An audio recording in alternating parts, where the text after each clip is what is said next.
ஒரு பொண்ணு ட்ரெஸ்ஸே இல்லாம கிரிக்கெட் ஃபீல்டுக்குள்ள ஓடி வந்த சம்பவம் உங்களுக்கு தெரியுமா? 1986 இந்தியாவும் இங்கிலாந்தும் ஒரு மேட்ச் ஆடிட்டு இருந்தப்போ ஒரு பொண்ணு ட்ரெஸ் எல்லாம் கழட்டி போட்டு திடீர்னு பிச்சுக்குள்ள ஓடி வர தொடங்கிட்டாங்க. கையில ஒரு போர்டும் வச்சிருந்தாங்க. வந்தவங்க என்ன நினைச்சாங்க எது நினைச்சாங்கன்னு தெரியல. நேரா நம்ம தலைவர் ஸ்ரீகாந்த் பக்கம் போய் நின்னுட்டாங்க. அந்த பொண்ணு பேர் பாடியோட ஸ்ரீகாந்த் கிட்ட அந்த போர்டை தூக்கி காமிக்க அவர் பயந்தே போயிட்டாராமா.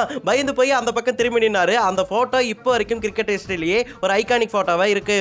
அந்த பொண்ணு எதுக்காக ட்ரெஸ்ஸே இல்லாம ஓடி வந்தாங்கன்னு கேட்டீங்கன்னா, அந்த பொண்ணோட பேரு ஆஷ்லி சோமர்ஸ். ஆஷ்லி சோமர்ஸ் இயான் போத்தமுடைய மிகப்பெரிய ஃபேனாமாம். அந்த வருஷம் இயான் போத்தம் போதைப் பொருள் உட்கொண்டதால தடை செய்யப்பட்டிருந்தாரு. அதை எதிர்த்து பிரிங் பேக் போத்தம் அப்படிங்கிற ஒரு பதாகையை ஏந்திட்டு அவங்க கிரவுண்டுக்கு வந்திருந்தாங்க. அதே சமயம் குடிச்சிருந்ததால மது போதையில் அவங்க ட்ரெஸ் எல்லாம் கழட்டி போட்டு பிச்சுக்குள்ள ஓடி வந்திருக்காங்க.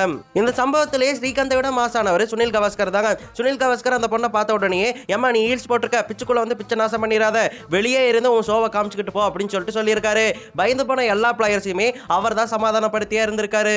ஆனா எனக்கு ரொம்ப வருத்தம்ப்பா, இந்த மாதிரி சம்பவம் இப்பெல்லாம் நடக்க மாட்டேங்குது பாருங்க.